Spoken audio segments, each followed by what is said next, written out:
Saudara, Kabupaten Lahat, Sumatera Selatan memiliki potensi sangat bagus. Pariwisata dan pertambangan menjadi sektor potensial untuk menarik para investor. Ya, bagaimana dengan pengembangan potensi lain? Rekan kami Herdina Suherdi akan membahasnya dalam segmen wawancara bersama dengan Bupati Lahat Aswari Rifai dalam segmen wawancara berikut ini.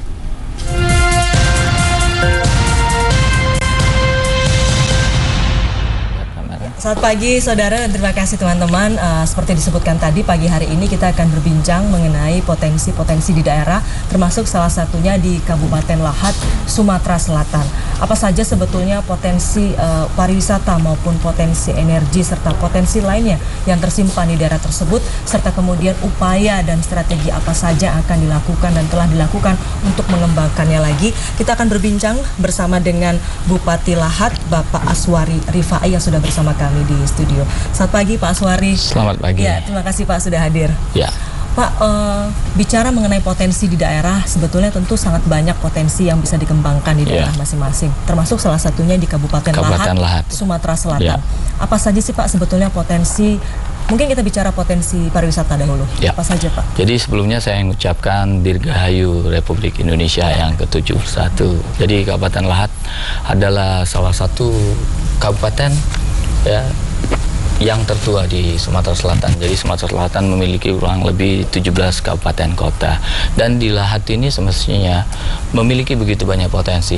Yang utama adalah tambang. Kami memiliki batu bara dalam jumlah besar ya. Tapi selama ini batu bara dikelola oleh BUMN, yaitu PTBA. Tapi dalam pemerintahan kami, di zaman pemerintahan kami terdahulu, ada beberapa perusahaan swasta yang masuk ke daerah tersebut. Dan alhamdulillah dengan adanya perusahaan tambang tersebut, batu bara di Kabupaten Lahat bisa dikelola dengan baik. Tapi kami sebagai bupati mengingatkan pada saat itu pada seluruh penambang yang ada, agar kiranya batu bara yang ada tersebut tidak hanya dijual dalam bentuk batu bara muda, dalam bentuk batu bara gelondongan. Jadi kami berharap mereka membuat sesuatu agar batu bara ini efisien dan efektif dijadikan energi. Alhamdulillah syukur dalam zaman pemerintahan kami sudah yang masuk ke tahun yang ke-8 ya, kita sudah memiliki 2 power plant dengan PLTU gitu di mulut tambang, 2 kali 156 megawatt, dan hal tersebut sangat menjadikan energi di Kabupaten Lahat, tapi bukan cuma untuk Kabupaten Lahat, termasuk Sumatera Selatan pada umumnya. Ini bisa memberikan dampak sejauh mana Pak potensi pendapatannya untuk pendapatan daerah, termasuk juga potensi terhadap penyaluran ataupun pemberian lapangan pekerjaan bagi masyarakat di sekitar. Betul, jadi itu saya pikir berdampak positif sekali, karena menjual batu bara mentah jauh lebih, menjual energi dalam bentuk listrik jauh lebih baik daripada menjual batu bara mentah. Dan kita ikutin program Bapak Presiden Republik Indonesia agar 35.000 megawatt ya bisa terrealisasi di Indonesia. Nah, Kabupaten Lahat sangat berpotensi. Jadi dengan adanya power plant tersebut, satu memang akan meningkatkan PAD Kabupaten Lahat dan APBD Kabupaten Lahat itu sendiri. Kedua, dalam satu power plant yang katakanlah kapasitas 2 kali 156 megawatt itu tidak kurang dari 300-400 tenaga kerja yang dibutuhkan. Jadi sangat baik menurut kami. Dan hal tersebut akan memenuhi kebutuhan listrik di Kabupaten Lahat, Sumatera Selatan, mungkin seluruh Sumatera nantinya. Artinya ini bisa memenuhi kebutuhan listrik di wilayah Bapak, bahkan ke Sumatera Selatan. Sudah berapa banyak Pak yang bisa teraliri listrik berkat dari energi batu bara ini? Kalau untuk di Lahat ya, saya pikir kapasitas yang dimiliki sangat besar ya. Alhamdulillah di Kabupaten Lahat, pertama saya memimpin Lahat tahun 2009, listrik yang masuk di wilayah Lahat itu hanya kurang lebih 43% dari 367 desa.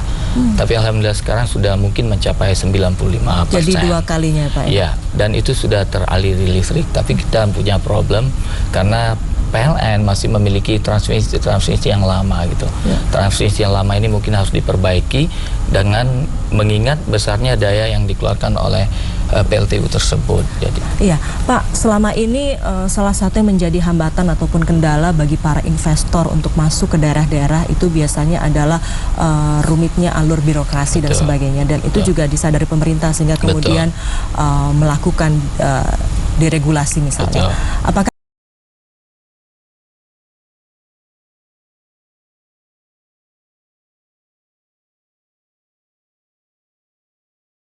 baik, ya bisa bertumbuh dengan baik kalau ada investor yang masuk. Jadi memang kita berikan kemudahan. Kemudahan ataupun insentif seperti apa Pak yang diberikan kepada investor sehingga mungkin cara-cara yang dilakukan Bapak ini juga bisa diadopsi oleh pemerintah daerah lainnya? Jadi memberikan izin dengan mudah, tapi dengan kelengkapan AMDAL dan sebagainya. Karena kami tahu untuk membangun satu daerah tidak hanya bisa dibutuhkan dari dana setempat. Sumber daya alam yang ada yang kita miliki harus kita jual dalam tanda kutip.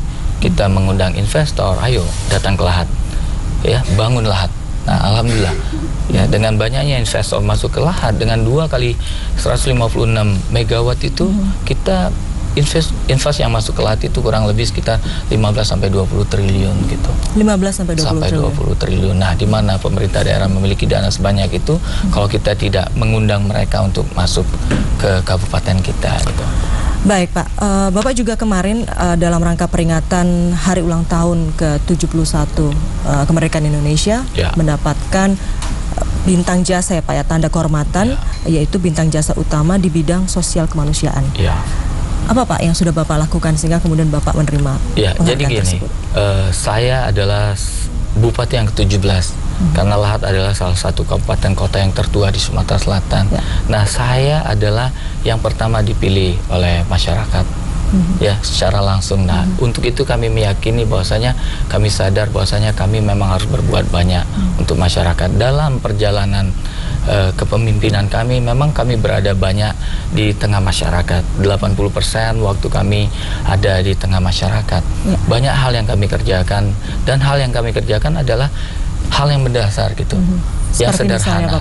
Ya, jadi karena seperti listrik tadi baru 43% pada saat saya menjabat pertama, keluhan masyarakat terhadap listrik yang tidak merata di kabupaten. Alhamdulillah syukur listrik sudah bisa masuk ke banyak desa dan tempat ya. Setelah itu infrastruktur jalan. Nah, infrastruktur jalan itu adalah urat nadi dari pembangunan itu sendiri. Kita tahu masyarakat kita 80% adalah masyarakat petani. Nah, mereka membutuhkan jalan yang baik tentunya untuk mengangkut hasil pertanian mereka. Nah, di Lahat kita memiliki kurang lebih jalan sampai 1.600 atau 1.800 km di satu kabupaten. Itu jalan negara, jalan provinsi, jalan desa yang paling banyak, dan jalan kebun. Tapi alhamdulillah syukur dalam 8 tahun pemimpinan kami jalan-jalan tersebut bisa baik itu 80%, tapi masih ada 20% di mana wilayah yang kurang baik menurut kami adalah wilayah Kikim area. Nah, kami terkendala di wilayah Kikim area ini karena apa? Karena banyak sekali masyarakat kami yang masih tinggal desa-desanya berada di daerah perkebunan. Kami sudah mencoba tahun kemarin, tidak kurang dari 40 miliar dana kita gunakan untuk memperbaiki jalan-jalan yang ada di daerah tersebut. Tapi kami terkendala karena daerah tersebut daerah perkebunan sawit, karet dan sebagainya. Mereka perusahaan membawa hasil katakanlah sawit dan sebagainya itu dengan kapasitas ton yang begitu besar, mengakibatkan ya jalan juga cepat rusak dan sebagainya. Tapi kami tetap bekerja sama dengan perusahaan-perusahaan tersebut untuk terus membangun jalan tersebut, dan kami yakini kami masih ada waktu 2 tahun kepemimpinan kami. Mudah-mudahan jalan-jalan di daerah tersebut akan menjadi lebih baik lagi ke depan. Pak, salah satu juga hal yang sulit misalnya dilakukan untuk ketika kita ingin masuk ke sebuah daerah itu biasanya berbenturan dengan masalah budaya dan tradisi, gitu ya Pak ya? Untuk merubah paradigma tersebut tidak mudah. Apa yang misalnya yang seharusnya dilakukan agar bisa lebih mudah melakukan pendekatan kepada masyarakat sehingga masyarakat memahami apa sebetulnya yang diinginkan dikerjakan oleh pemerintah? Betul. Jadi itu benar Ibu. Jadi kami berusaha merubah mindset dari masyarakat tersebut. Masyarakat Kabupaten Lahat itu dulu adalah Lahat itu adalah basis pemerintahan Belanda. Kita terkenal bahwasanya daerah Lahat itu adalah daerah masyarakat pejuang. Ya, begitu banyak sekali masyarakat Kabupaten Lahat di zaman kami terobsesi menjadi tentara atau polisi, Bu. Karena di situ pusat pemerintahan Belanda pada saat itu. Dan mungkin karena kita besar dalam kondisi seperti itu, banyak masyarakat berpikir bahwasanya pendatang itu bukan sahabat. Nah, untuk itu kami membuka wawasan mereka. Kami selalu membuat banyak acara, mengundang banyak orang untuk datang ke Lahat, melihat Lahat secara langsung, agar masyarakat Lahat bisa merasakan bahwasanya kedatangan mereka itu adalah bagian dari kita semua. dan membuka wawasan juga kepada orang yang datang bahwasanya lahat itu sangat baik. Itu lahat terkenal dengan katakanlah istilah seganti setungguan. Seganti setungguan itu adalah satu budaya di mana kita memang harus selalu bersahabat, tidak boleh saling meninggalkan dan sebagainya. Nah, yang kedua, kami menyentuh mereka dengan pola-pola sosial yang tinggi. Saya jadikan rumah bupati yang selama ini mungkin sakral, yang sangat tertutup untuk masyarakat, kami jadikan tempat berinteraksi. Jadi saya hampir tidak pernah mengantor, Ibu. Saya jarang sekali datang ke kantor, karena di kantor kadang urutan untuk kedatangan dan birokrasinya sangat kental. Harus mengisi absen dan sebagainya. Kami buka rumah kami secara terbuka, jam 7, jam setengah 8, ada 560 masyarakat yang sudah bertandang ke kami setiap hari. Apa Pak biasanya keluhan ataupun apa yang disampaikan masyarakat sampai setiap hari ada 50 sampai 60? Banyak. Yang mereka harapkan cuman kemajuan-kemajuan untuk daerah mereka, dan itu saya pikir potensi yang harus kami serap sebagai pemimpin. Kami yakini apa yang mereka sampaikan adalah sesuatu yang terbaik untuk membangun daerah kami. Infrastruktur jalan, air bersih yang memang belum merata, mungkin kondisi puskesmas yang belum baik, dan itu informasi yang baik yang selalu kami terima dari masyarakat. Jadi setiap hari kami sebelum berangkat ke kantor, rumah kami terbuka untuk masyarakat. Selesai melayani masyarakat, kami melayan. Nah, melayat ini adalah satu sentuhan lagi yang kami berikan. Baik. Ke depan Pak, strategi apa lagi akan dikembangkan oleh pemerintah Kabupaten Lahat, terutama untuk semakin meningkatkan kesejahteraan? Kita tahu bahwa Presiden pun mengakui salah satu yang menjadi masalah itu di Indonesia ini adalah masalah kemiskinan dan juga masalah pengangguran. Kira-kira apa yang akan dilakukan, terutama kalau memang di Lahat juga memiliki potensi wisata dan potensi energi yang tinggi gitu. Jadi Lahat juga sangat baik untuk wisata, karena Lahat terkenal dengan bumi sejuta megalit. Kita begitu banyak megalit yang tersebar di seluruh Kabupaten Lahat, dan alhamdulillah megalit tersebut sekarang pelan-pelan kita mulai jual, karena banyak sekali yang menyukai megalit itu, terutama dari mancanegara. Kedua, di Kabupaten Lahat sendiri kita memiliki kurang lebih 78 waterfall, air terjun gitu. Nah, kita bisa jadikan, kita memiliki sungai yang besar, air terjun tersebut kita jadikan tempat sarana rekreasi. Di Kabupaten Lahat ada rafting, dan unit lagi dari rafting kami, dalam perjalanan rafting itu kita bisa menuju waterfall hanya jarak 2 atau 20 sampai 50 meter dari pinggir sungai.